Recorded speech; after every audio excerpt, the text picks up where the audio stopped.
Para representar las ondas electromagnéticas en el espacio vamos a tener que hacer uso frecuente de vectores y muy brevemente os voy a resumir los aspectos más fundamentales de su comportamiento y de sus propiedades.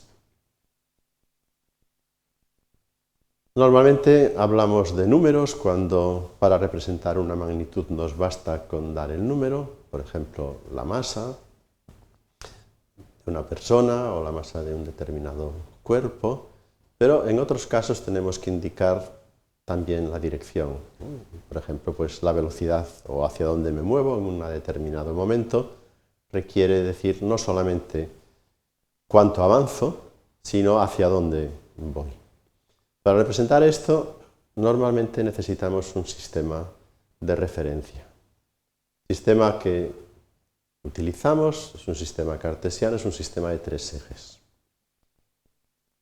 Para visualizarlos, una de las maneras más simples que uno puede tener es, si está en una habitación, mirar hacia una esquina y ahí verá inmediatamente que salen tres aristas, dos horizontales en el suelo y una vertical. Y estos son los ejes que aquí tenemos, X y Z. Y simplemente con esos tres ejes nosotros podemos situar cualquier objeto, o nosotros mismos donde estamos, en qué punto estamos dentro de ese espacio. Por lo tanto, este sistema de referencia es un sistema que todos estamos familiarizados con él, simplemente requiere esos tres ejes.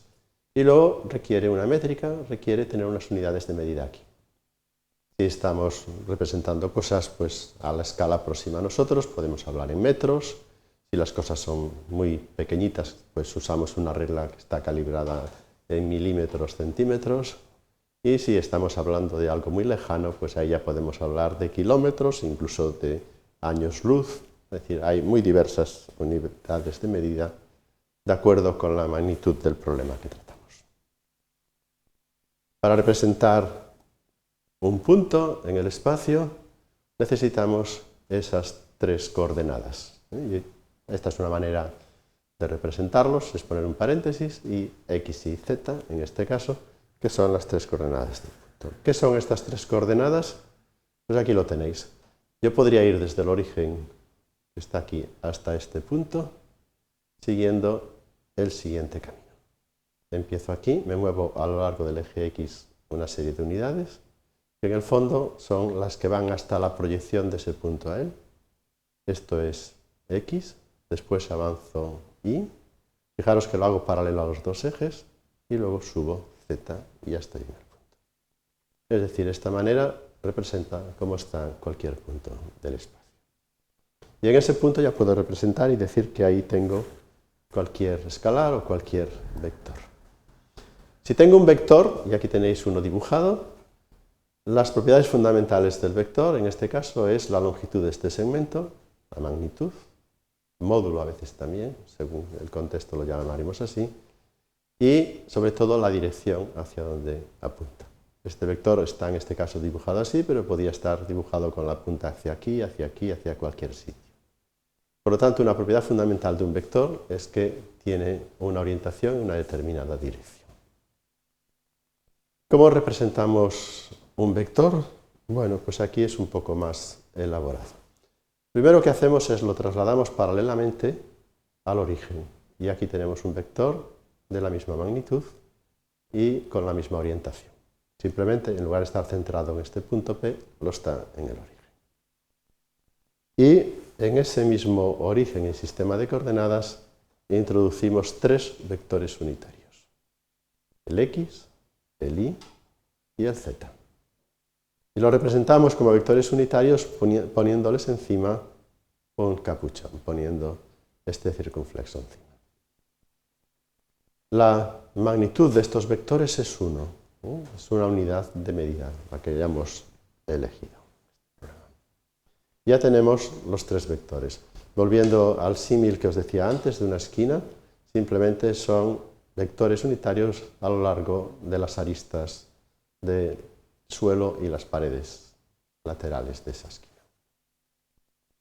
Bien, ya tenemos el vector.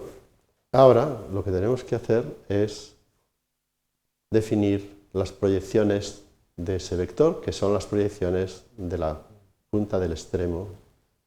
Si veis, se representa casi como una flecha, es la forma habitual, y tiene tres proyecciones.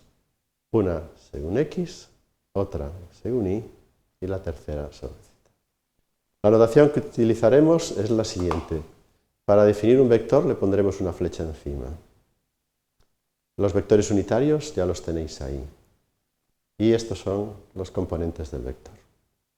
Pondremos un subíndice para indicar que es la componente x, la y la z. Si os fijáis aquí, en el fondo, esta es la suma de tres vectores. Un vector de magnitud a sub x en la dirección x, que sería como venir con un vector hasta este punto.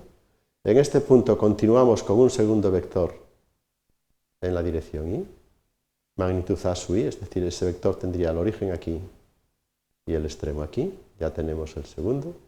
Y el tercero, una vez en este punto, sería subir hasta aquí.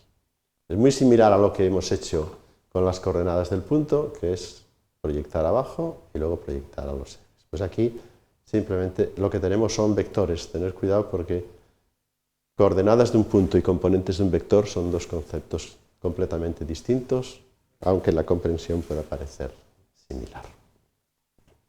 Y ahí ya tenemos el vector definido, pero esta no es la única manera, hay diversas maneras de hacerlo, simplemente os voy a indicar esta. La dirección del vector A que tenemos aquí, cuando se la compara con los ejes, se ve inmediatamente que se pueden definir tres ángulos.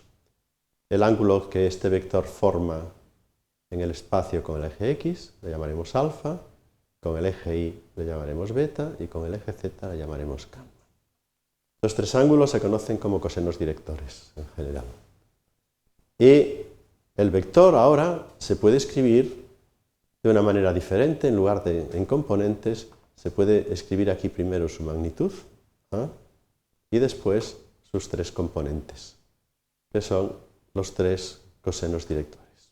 Esta notación es similar a esta, dependiendo de cuál convenga más, podemos usar unas u otras o incluso acabar definiendo los ángulos de otra manera, como se hacen en los sistemas de coordenadas. Una vez que hemos introducido los vectores, ahora veamos las dos operaciones básicas que se pueden hacer con ellos. La primera es el producto escalar de dos vectores. Aquí tenéis dos vectores, forman un plano, A y B, sus magnitudes son A y B, y la operación que vamos a hacer es básicamente una operación de proyección. Imaginar que yo proyecto el vector B en el A, y este segmento, si llamo alfa al ángulo que forma los vectores, tendrá una longitud B coseno de alfa. Bien, el producto de estas dos magnitudes es el producto escalar. Y lo representamos de esta forma, los dos vectores y un punto entre medias. Y el resultado es un escalar. ¿Qué es esto? Es un número. Son la magnitud de los dos vectores multiplicada por el coseno del ángulo que forman. Pero podríamos haber hecho exactamente lo mismo y proyectar el vector A sobre el B. Vendría aquí y ahora multiplicaríamos la magnitud de B por la magnitud de la proyección. Y daría exactamente lo mismo. Por lo tanto, da igual calcular el producto de A por B que el producto de B por A.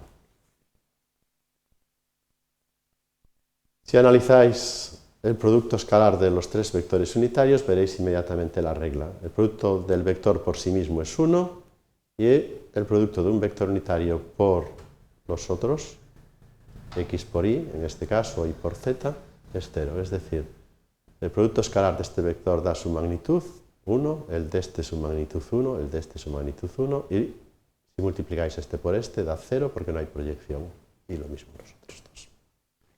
Esto es importante porque os permite en general desarrollar el producto escalar y poder calcularlo si se conocen las componentes. Esta es la forma compacta, pero no siempre se conoce el ángulo o se puede buscar de otra manera. Aquí tenéis el vector A escrito con sus componentes, el vector B representado con sus componentes. Esto es como está.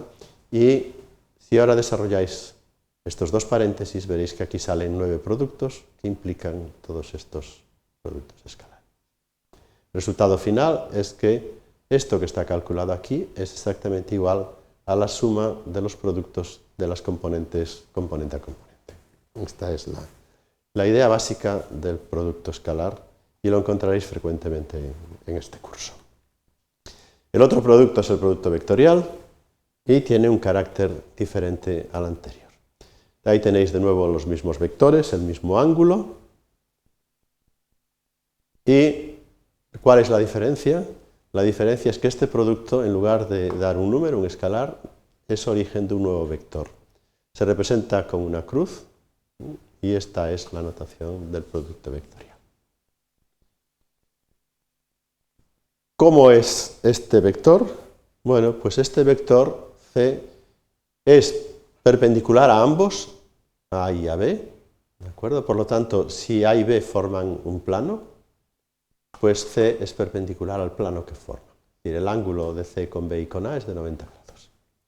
Y además, el producto sigue la regla de que yendo del primero al segundo, tiene que ser una regla derechas. Es decir, giramos del vector A hacia el vector B con los dedos de nuestra mano, haciendo esto, y el pulgar muestra hacia dónde está apuntando el vector C. Esta es la notación. Y esto es lo que representa esta mano. Fijaros que si en lugar de multiplicar A por B, en lugar de ir de A hacia B, voy de B hacia A, ¿qué ocurre? Que ahora el pulgar de la mano, en lugar de apuntar hacia arriba, tendrá que estar apuntando hacia abajo, estará apuntando en esta dirección. Por lo tanto, este es un producto que tiene esa propiedad, es decir, no lo podéis conmutar, puesto que cambia de signo. ¿Y cuánto vale el vector C? Pues la orientación ya sabemos cuál es, perpendicular a ambos y siguiendo esta regla, y la magnitud es el producto de las magnitudes de los dos vectores por el seno del ángulo que forman. En el otro era el coseno, en este es el seno. Esto nos permite también establecer las reglas para los vectores unitarios, cuáles son sus reglas de multiplicación. El producto vectorial de un vector por sí mismo es 0. Y para dos vectores ortogonales es máximo, es 1 en este caso. Por lo tanto, x por x, y por y, z por z son 0, y x por y es 1, y por z, z por x es 1 en cuanto a magnitud, ¿vale? En cuanto a orientación, esto es lo mismo que decir que x por y os da z, y por z os da x, y z por x os da y. Simplemente, aquí no está puesto el carácter vectorial, simplemente es deciros cuál es la magnitud que resulta. En general, cuando uno hace los cálculos, pues lo que obtiene es, al final, esta regla.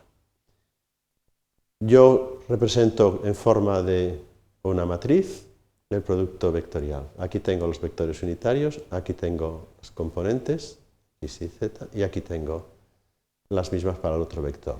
Y ahora pues calculo el valor de este determinante, desarrollo este determinante y resultan las tres componentes que aquí tenéis, x, y z, y todos estos elementos.